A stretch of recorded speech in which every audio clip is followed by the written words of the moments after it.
Salam sejahtera kepada pegawai-pegawai Jabatan Pendidikan Negeri Melaka, fasilitator program bengkel pelonjakan budaya penyelidikan dalam kalangan guru besar, rakan-rakan guru besar yang saya hormati. Nama saya Seluraj Sanalaki Batu Malai daripada Sekolah Tamin Dadang Gading. Saya akan membentangkan kajian tindakan iaitu meningkatkan kemahiran penulisan pemboleh ubah murid tahun 5 dengan menggunakan bahagian anggota badan yang melibatkan tangan dan inilah serba ringkas tentang sekolah saya. Itu nama sekolah, Sekolah Tamin Ladang Gading, daerah Alor Gajah, lokasi luar bandar, bilangan guru 10 orang dan bilangan AKP ialah 4 orang, bilangan murid 41 orang, pengalaman menjadi guru besar 11 tahun, iaitu saya telah dilantik sebagai guru besar pada 10 hari bulan Mac 2021. Okay. Inilah penerangan tentang abstrak, iaitu kajian ini bertujuan untuk menambah baik PDPC saya dalam pengajaran tajuk kemahiran mengawal pemboleh ubah dengan menggunakan kaedah bahagian anggota badan yang melibatkan jari dan tangan. Okey, itu kajian ini melibatkan kumpulan sasaran seramai 10 orang daripada tahun 5 iaitu Sekolah Jenis Kebangsaan Tamin Dadang Gading pada tahun ini. Okay. Data yang dikumpulkan menggunakan kaedah pemerhatian, temu bual dan ujian lisan yang dianalisis secara deskriptif. Okay. Kajian ini telah membantu guru dalam menambah baik amalan pelajaran dan pembelajaran dari aspek merangka, merancang dan melaksanakan aktiviti PDPC yang berpusatkan murid tanpa menjejaskan elemen isi kandungan yang perlu dikuasai oleh murid. Okey, kata kunci ialah murid tahun 5 menjawab soalan pemboleh ubah kaedah bahagian anggota badan. Okey, pengenalan. Okey, tersusunnya idea untuk menggunakan bahagian anggota badan iaitu dapatan kajian daripada Muhammad Rosmadi, Muhammad Saleh dan Hafizah Zulkifli itu 2020 menyatakan bahawa pelaksanaan didik ibur murid akan berpeluang belajar dalam suasana yang menyeronokan di samping menimba ilmu yang ingin disampaikan oleh guru.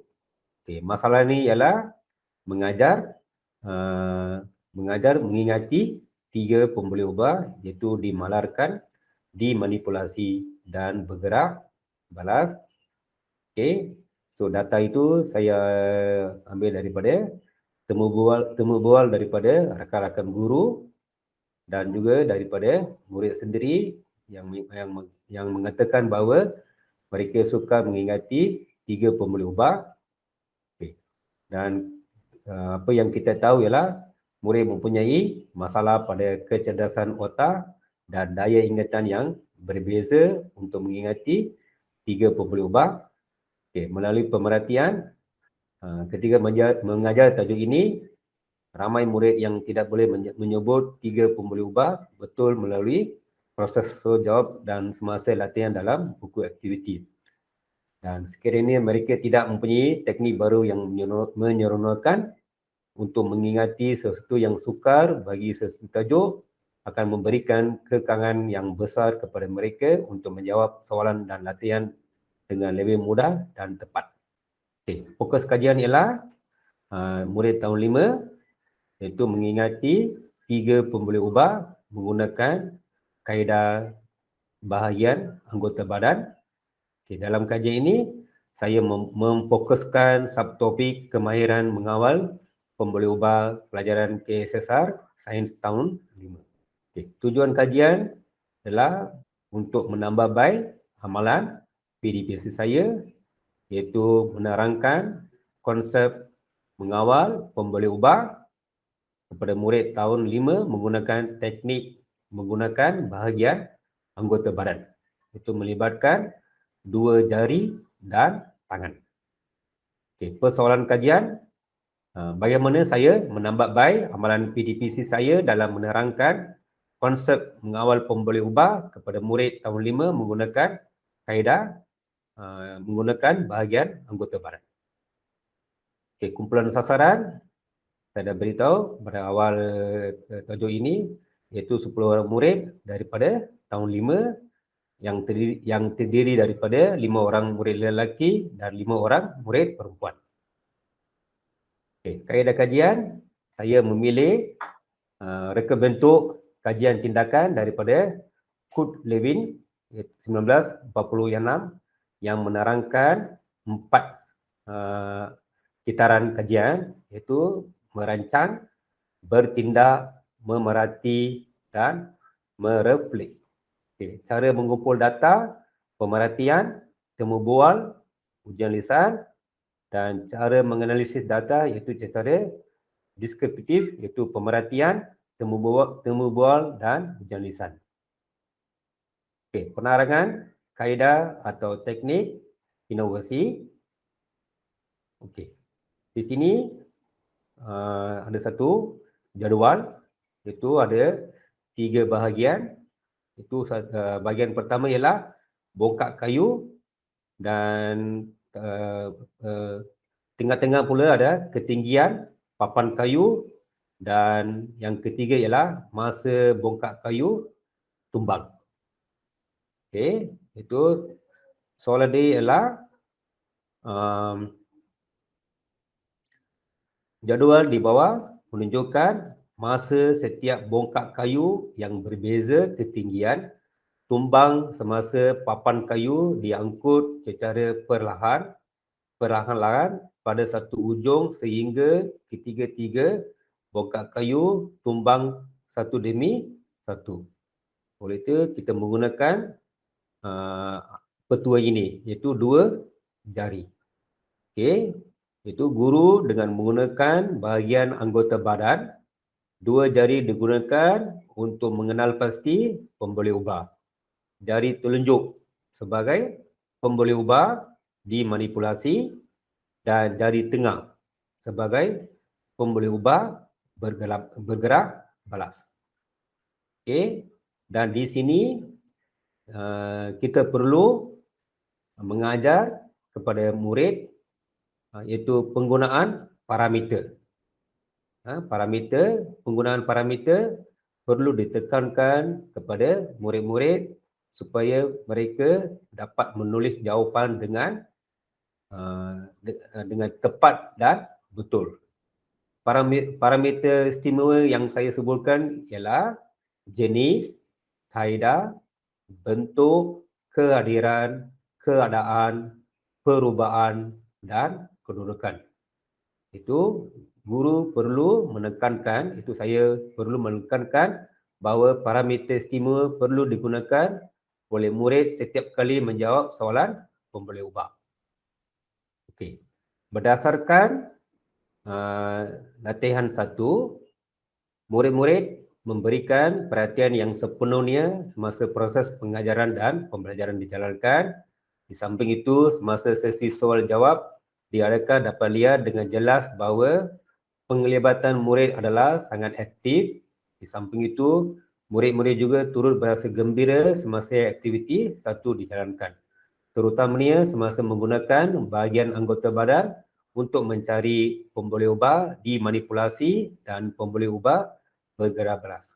Di sini saya menekankan pemboleh ubah dimanipulasi dan pemboleh ubah bergerak balas kerana murid keliru jawapan mana satu yang menjadi pemboleh ubah manipulasi dan pemboleh ubah bergerak balas.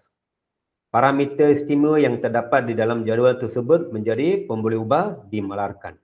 Sepanjang proses pengajaran dan pembelajaran didapati, guru telah menunjukkan komitmen dan keyakinan serta semangat yang tinggi sebagai seorang pendidik. Okay. Daripada aktiviti itu, refleksi ini ialah Guru mendapati bahawa aktiviti 1 berjaya dijalankan, memandangkan semua murid melibatkan diri sewaktu aktiviti 1 dijalankan, terutamanya semasa membaca dan mengenal pasti pemboleh ubah. Selain itu juga, penglibatan murid adalah sangat aktif serta memberi sepenuh perhatian dan kerjasama kepada guru sepanjang aktiviti 1 dijalankan. Guru juga mendapati bahawa aktiviti membaca dan mencari pemboleh ubah juga berkesan kerana guru dapat mendengar jawapan yang disampaikan adalah amat jelas kedengaran. Dengan segala kerjasama dan penglibatan murid, aktiviti 1 telah berjaya dijalankan dengan lancar serta mencapai objektif serta matlamatnya. Okey. Aktiviti 2 ialah ia melibatkan bentuk gerak. Itu sekumpulan pelajar membuat aktiviti menggunakan model kereta. Okay, di sini kita gunakan tangan kiri. Okay, tangan kiri. Okay, tangan kiri. Yang ini ialah pemboleh ubah, manipulasi, dan di bahagian bahu pula pemboleh ubah bergerak balas. Itu di sini pemboleh ubah manipulasi ialah bilangan bateri dan pemboleh ubah bergerak balas ialah laju. Itu guru dengan menggunakan bahagian anggota badan, tangan digunakan untuk mengenal pasti pemboleh ubah, genggaman tangan sebagai pemboleh ubah dimanipulasi dan bahu tangan sebagai pemboleh ubah bergerak balas. Kita gunakan anggota untuk menjawab soalan-soalan dalam bentuk gerak. Okey, pemerhatian. Okey, murid menunjukkan reaksi dan memahami penggunaan pemboleh ubah yang diberikan. Selain itu, murid juga dapat menjawab soalan-soalan yang dikemukakan oleh guru dengan cepat dan baik sekali sepanjang sesi pengajaran dan pembelajaran. Okey, pada sesi ini, murid-murid telah memberikan sepenuh perhatian dan kerjasama semasa menjawab soalan serta sewaktu menjalankan aktiviti 2. Okey, refleksi proses pengajaran dan pembelajaran dianggap berjaya. Semua murid dapat menjawab soalan yang dikemukakan oleh guru dengan tepat serta dapat menulis jawapan yang betul pada kertas lembaran kerja yang dikemukakan. Secara tidak langsung ini menunjukkan bahawa murid-murid lebih faham akan penggunaan penggunaan tangan jika dibandingkan dengan sebelum menjalankan aktiviti ini. Okey. Dan aktiviti 3 pula berbentuk belajar sambil membuat penyiasatan. Okey, murid diminta untuk membina sebuah jadual, graf dan mencari pemboleh ubah. Rafiz menjalankan satu penyiasatan. Dia memegang batang kayu pada jarak yang berbeza dan fulcrum dan jisim beban yang dapat diangkut olehnya direkodkan. Okey, ini adalah maklumat yang di bawah menunjukkan keputusan penyiasatan. Okey, jarak batang kayu yang dipegang dari fulcrum 100 cm, jisim beban ialah 5 kg. Jarak 150 cm, jisim beban ialah 10 kg. Jarak 200 cm, jisim beban ialah 15 kg. Okay, berdasarkan maklumat yang diberi, bina sebuah jadual dan graf untuk menunjukkan keputusan penyiasatan. Dengan menggunakan bahagian anggota badan, jawab soalan pemboleh ubah. Okey. Bagi menjalankan aktiviti, guru telah membawa murid keluar dari bilik darjah dan berkumpul di dataran ilmu. Murid-murid diminta untuk membuat penyiasatan, pemerhatian. Okey. Murid aktiviti ini menarik minat murid dan selain itu murid-murid dapati bahawa murid kelihatan lebih memahami tentang pemboleh ubah. Di samping itu juga semua murid dapat menjawab soalan dengan begitu cepat dan betul. Okay. Refleksi, proses pengajaran dan pembelajaran untuk aktiviti ini dianggap berjaya kerana murid-murid dapat menjawab 3 pemboleh ubah dengan cepat dan betul. Okay. Dapatan kajian, Hasil kajian ini menunjukkan secara umum ni terdapat perbezaan yang signifikan di antara sebelum tindakan dan selepas tindakan. Okey, dari pemerhatian yang telah dilakukan dengan menggunakan senarai sema yang dibina, saya dapati melalui perubahan positif terhadap kebolehan murid di dalam mengenal pasti pembuluh ubah. Ini dibuktikan dengan penambahbaikan yang telah dicapai di dalam setiap uji kaji yang telah dijalankan. Data telah dikumpulkan dan dengan menggunakan anggota badan. Murid dapat mencari dengan senang pembuluh ubah, dan apabila semakin banyak uji kaji dilakukan oleh murid, data uji kaji dikumpulkan dalam bentuk jadual dan graf bilangan murid yang dapat mengenal pasti pembuluh ubah semakin meningkat. Okey. Ini dapat meningkatkan keupayaan murid untuk mengenal pasti pembuluh ubah. Okay, rumusan dan implikasi. Berdasarkan kajian dilaksanakan, didapati bahawa murid-murid tahun 5 memerlukan pendekatan PDPC yang lebih kreatif untuk menarik minat dalam mempelajari sesuatu konsep yang hendak dicapai dalam pembelajaran. Oleh kerana saya perlu kreatif dan inovatif sewaktu merangka dan melaksanakan sesi PDPC agar minat murid-murid dalam mempelajari kemahiran proses sains KPS, iaitu kemahiran mengawal pembuluh ubah dengan lebih kesan. Okay. Menurut Esa Sulaiman, dalam penulisan buku ini menyatakan bahawa jika guru kerap menukarkan strategi pengajarannya, maka langkah akan dapat mewujudkan minat pelajar terhadap pengajaran guru, kerana setiap kali pengajaran pembelajaran akan tertunggu-tunggu aktiviti bagaimana pula mereka lakukan. Dan pengalaman dalam melaksanakan kajian ini juga dapat membantu saya dalam memperbaiki amalan saya dan PDPC mata pelajaran lain. Dalam usaha membentuk anak didik yang mampu menulis dengan baik, terdapat pelbagai cara yang berkesan. Daripada kajian ini telah menunjukkan bahawa penggunaan anggota badan dapat meningkatkan kemahiran murid dalam mengenal pasti pembuluh ubah. Inilah rujukan, iaitu Abdullah Hotman 2002, persepsi pelajar terhadap faktor-faktor yang mempengaruhi pembelajaran mata pelajaran sains, Universiti Utara Malaysia. Abu Hassan bin Kasim 2001, pendidikan amali sains, kemahiran saintifik, UTM Skudai, kertas kerja dibentang dalam seminar kebangsaan penilaian KBSM, Kementerian Pendidikan Malaysia 2002, kurikulum bersepadu sekolah rendah KBSR Kuala Lumpur, Pusat Perkembangan Kurikulum Hotman Lebar 2011, kajian tindakan dalam pendidikan, teori dan amalan Tanjung Malim. Okay, penerbit opsi Rohani binti Tarmizi 1990, pengukuran kemahiran saintifik di kalangan pelajar lepasan SPM, Tureda binti Ismail 1998, penguasaan kemahiran proses sains pelajar sekolah rendah dan menengah, Jurnal Kurikulum Pusat Perkembangan Kuala Lumpur. Dengan kajian tindak ini, ia dapat membantu guru-guru, senior guru-guru sains dapat mengamalkan, dapat menggunakan anggota badan, iaitu jari dan tangan, untuk mengajar pembuluh ubah di masa akan datang. Sekian, terima kasih.